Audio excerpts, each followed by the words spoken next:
I will explain you every important point which can be useful to solve the question. In SOM, up to elastic limit, there is very minute difference between engineering stress strain curve and true stress strain curve. मतलब up to elastic limit अगर हम formula ना इस्तेमाल करना चाहे तो भी true stress true strain और इंजीनियरिंग स्ट्रेस इंजीनियरिंग स्ट्रेन के बीच में बहुत ज़्यादा मिनिमल डिफरेंस होता है. So the graph goes like pink green both graph up to here same, उसके बाद दोनों में डिफरेंस आने लगता है. And one more important thing is कि इंजीनियरिंग स्ट्रेस का काम हमने ऐसा ही देखा है, बट इसका ग्राफ ऐसा भी हो सकता है, किसी मटेरियल के लिए ऐसा भी हो सकता है इंजीनियरिंग स्ट्रेस और इंजीनियरिंग स्ट्रेन का graph. So the engineering stress strain curve goes like rise rise rise और fall. और ट्रू स्ट्रेन का ऐसा कहता है राइज, वो राइज ही होता रहता है. सो ऐसा भी हो सकता है इंजीनियरिंग स्ट्रेस स्ट्रेन का ग्राफ. और क्या लिखा है इंजीनियरिंग स्ट्रेस स्ट्रेन का कर्व ऐसा भी हो सकता है. यस, मॉड्यूलस ऑफ इलास्टिसिटी जो होता है ई, वो हुक्स लॉ होता है. और हुक्स लॉ की डेफिनेशन की वो लीनियर इलास्टिक के लिए डिफाइंड होता है. Up to elastic limit, linear elastic का मतलब है अप टू इलास्टिक लिमिट एक स्ट्रेट लाइन फॉलो होगी. आई विल एक्सप्लेन यू कि ज़रूर नहीं हमेशा स्ट्रेट लाइन हो, बट स्टील के लिए हमने जो एक्सटेंसिवली स्टडी की उसमें हमेशा एक स्ट्रेट लाइन होती है up to elastic limit. Modulus of elasticity is defined only up to proportional limit. Question के लिए प्रोपोर्शनल लिमिट, प्रैक्टिकल यूज़ के लिए इलास्टिक लिमिट और अपर यील्ड पॉइंट. और प्रोपोर्शनल लिमिट, इलास्टिक लिमिट, अपर यील्ड पॉइंट, ये सब हमें अलग अलग दिखते हैं सिर्फ स्टील के अंदर. बट कॉपर के अंदर ग्राफ ऐसा भी हो सकता है जैसे ये इंजीनियरिंग स्ट्रेस स्ट्रेन का ग्राफ है, ऐसा भी हो सकता है. ज़रूरी नहीं है सब में अलग अलग दिखे. सो हम तीनों पॉइंट को एक सेम भी पॉइंट भी ले सकते हैं. अब मैं कुछ कैरेक्टरिस्टिक एक्सप्लेन करता हूँ जो बहुत क्वेश्चन में यूज़फुल होती है. देखो, अगर मटेरियल उस पर इलास्टिक तक की स्ट्रेस लगी है तो उसमें एक स्ट्रेन आएगा ऑफ कोर्स. बट जब हम वो लोड हटा देंगे, अगर विद इन इलास्टिक लिमिट अगर स्ट्रेस है, जब लोड को हटा देंगे तो फुल्ली रिकवर कर जाएगी बॉडी, फुल्ली रिकवर कर जाएगी जैसे ही हम लोड हटा देंगे. बट जैसे ही हम प्लास्टिक रीजन में पहुंच जाएंगे, जैसे समझ लो जैसे ये प्लास्टिक रीजन है, इसके अंदर ये इस ग्राफ से हमें एक्सप्लेन करना डिफ़िकल्ट है. समझ लो इसमें प्लास्टिक रीजन तक पहुंच गए और जब यहाँ से छोड़ेंगे तो फुल्ली रिकवर नहीं करेगा, सिर्फ पार्शियल रिकवर करेगा. और यस, क्वेश्चन में दिया रहता है कि आई विल एक्सप्लेन इन क्वेश्चन. एक बहुत इंपॉर्टेंट चीज़ है जो हम डिफ़ाइन करते हैं इंजीनियर स्ट्रेन को, कि नॉर्मल स्ट्रेन इतना है, ये शियर स्ट्रेन इतना है, ये सब इंजीनियरिंग वैल्यूज़ है. इंजीनियरिंग स्ट्रेन की डेफिनेशन है final length eight that point. मतलब समझ लो एक ग्राफ है, ये एक ग्राफ है इंजीनियरिंग स्ट्रेस वर्सेस स्ट्रेन का ग्राफ. डी पॉइंट पे अगर मुझे पूछा बताओ कि इसकी, क्योंकि स्ट्रेस वर्सेस स्ट्रेन का है, engineering stress versus engineering strain का है, सो मैं ग्राफ में पूछा कि बताओ डी पे इसका स्ट्रेन की वैल्यू कितनी है. तो डी पे हमें इंजीनियरिंग स्ट्रेन पूछे और इंजीनियरिंग स्ट्रेन की डेफिनेशन होती है फाइनल लेंथ एट डी. मतलब उस एलिमेंट की डी पे कितनी, डी पॉइंट पे कितनी लेंथ है, माइनस इसकी इनिशियली जब स्टार्ट किया था कितनी लेंथ थी, डिवाइडेड बाय इनिशियल लेंथ कितनी है उसकी. ये क्वेश्चन के माध्यम से भी समझाऊंगा मैं. और अगर हम इसी डी पॉइंट के करस्पॉन्डिंग इंजीनियरिंग स्ट्रेस स्ट्रेन में जाए, मैं सॉरी ट्रू स्ट्रेस स्ट्रेन में जाए, तो इसी करस्पॉन्डिंग डी समझ लीजिए इसी के जस्ट ऊपर ना आए तो कहीं तो आएगा डी. तो इस डी पॉइंट पे ट्रू स्ट्रेन निकालनी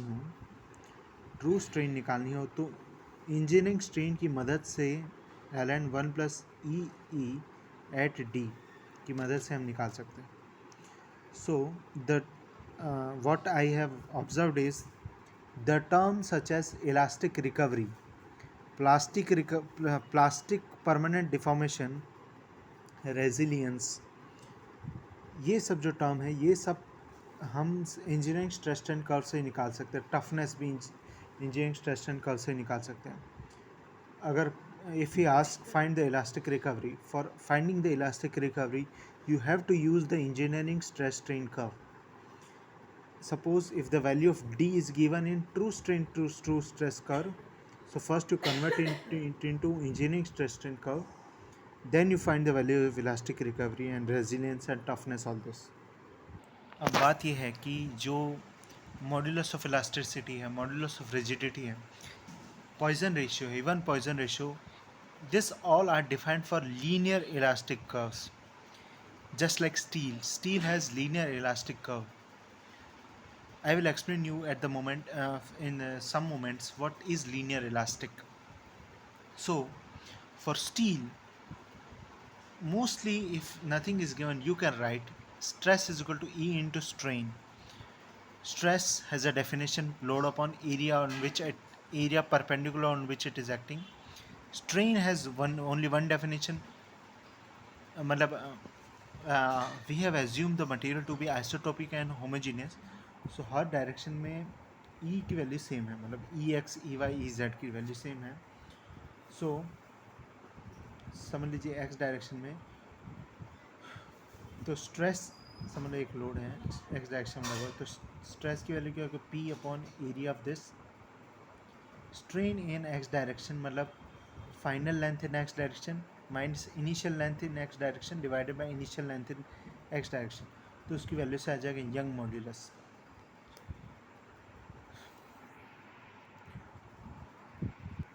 जब हम स्ट्रेंथ ऑफ मटेरियल की डिज़ाइनिंग करते हैं तब हम इलास्टिक पॉइंट को अपना बेस मानते हैं.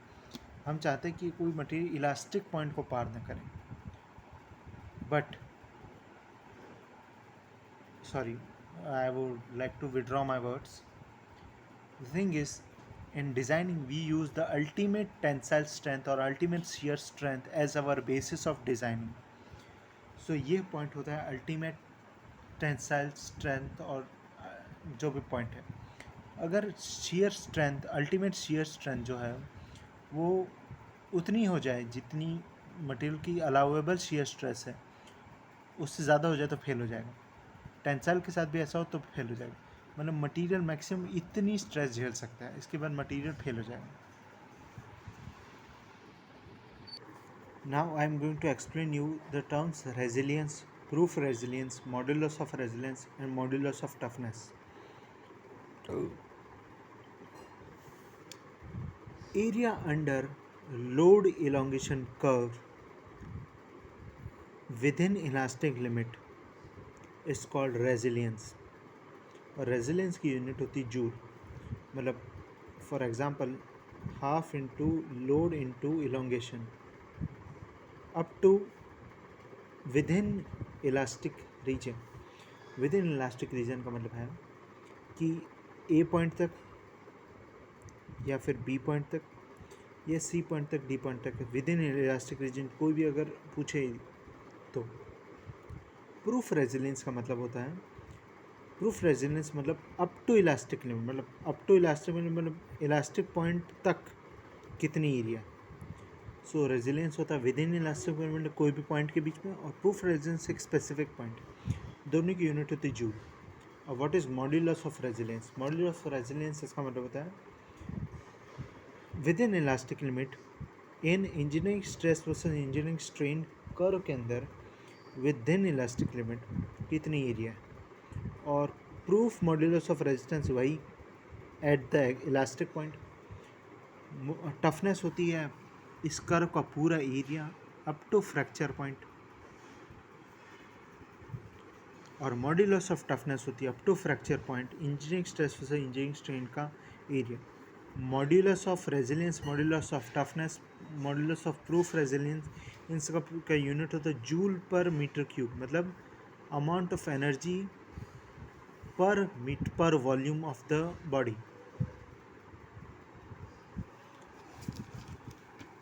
One more important thing is rubber is an brittle material, क्योंकि and steel is more ductile than rubber because ductility property is defined only after crossing the elastic point. Because after crossing the elastic point, how much ductile it is, so elasticity is defined like that. Modulus मतलब 1 metre cube of the body कितना energy झेल सकती है. ये होता है modulus of resilience का मतलब। We up till just know that elastic curve was linear, मतलब हमने अब तक इलास्टिक कर्व को इंजीनियरिंग स्ट्रेस स्ट्रेन कर्व में अब तक लीनियर देखा है। ट्रू स्ट्रेस स्ट्रेन में भी अप टू इलास्टिक में लीनियर ही होता है वो, mostly as we have seen for steel, but it can be non-linear elastic. It can be non-linear, just like for copper it is non-linear. What is strain hardening? Strain करने के लिए stress बढ़ रही है, अगर ऐसा होगा ग्राफ तो ज़्यादा स्ट्रेन हार्डनिंग, मतलब सर दोनों सेम लाइन नहीं है, मतलब ऐसे, तो स्ट्रेन करने के लिए ज़्यादा स्ट्रेस लगानी पड़ रही है तो इसका स्लोप ज़्यादा होगा। तो इसका वो के जो होता है, के की वैल्यू, ये इंजीनियरिंग स्ट्रेस स्ट्रेन का, बट अगर इसको ट्रू स्ट्रेस स्ट्रेन का हम कन्वर्ट करेंगे तो के की वैल्यू, स्ट्रेन हार्डनिंग कोफिशिएंट की वैल्यू ज़्यादा आएगी इसमें इससे। ये है नो स्ट्रेन हार्डनिंग। अगर मेटल फॉर्म में अगर ऐसा ग्राफ दिया है engineering stress versus engineering strain का, तो इसका मतलब यहाँ कि नो स्ट्रेन हार्डनिंग, इधर कोई स्ट्रेन हार्डनिंग नहीं है। Yes, I think metal forming में भी engineering stress versus engineering strain का ग्राफ ही दिया रहेगा, क्योंकि वही दिखा सकता है स्ट्रेन हार्डनिंग को, क्योंकि ट्रू स्ट्रेस ट्रू स्ट्रेन का ग्राफ हमेशा इंक्रीज होता रहता है, कभी फ्लैट नहीं होता। पर ट्रू स्ट्रेस ट्रू स्ट्रेन का ग्राफ फ्लैट हो सकता है जहाँ स्ट्रेन हार्डनिंग ना हो रही हो।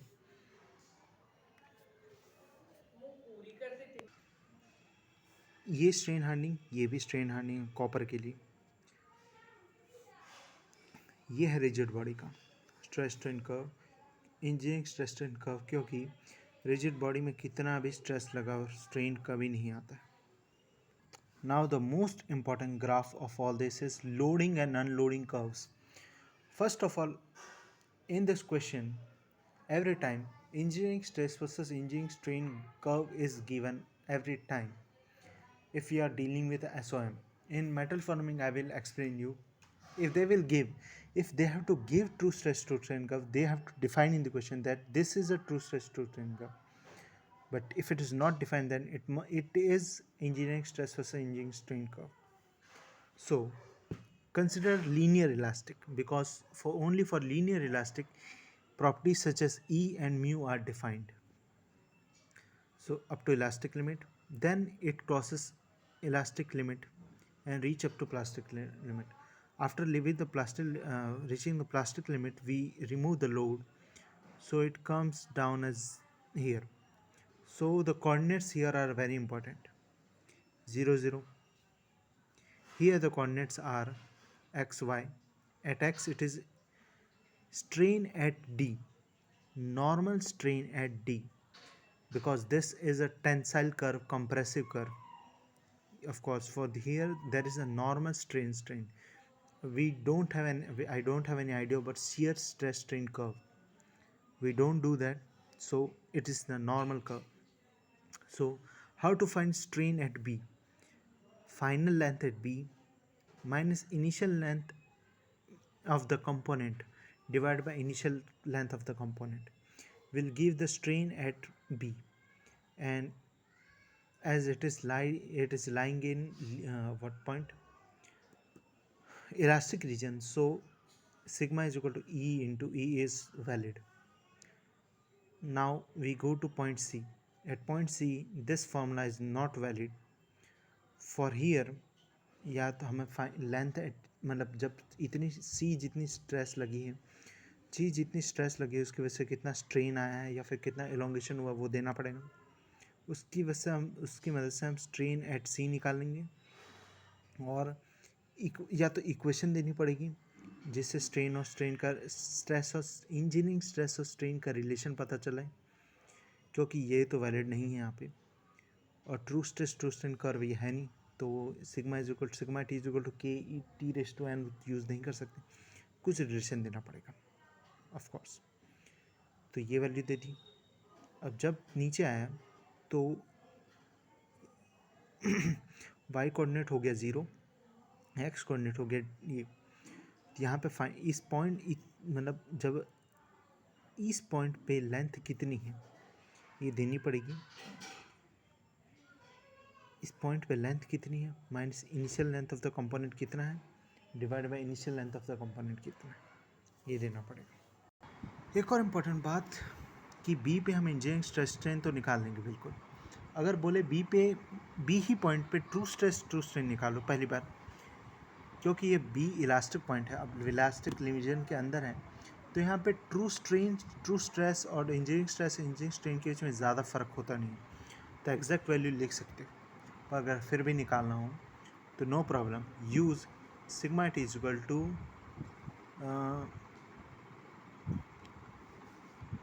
sigma e 1 plus e and sigma and et is equal to ln 1 plus e। तो इस बी पॉइंट पे हो जाएगा वैल्यू। ये sigma is equal to K E T raise to N से शायद आया है, इसका I am not guaranteed, but this are valid.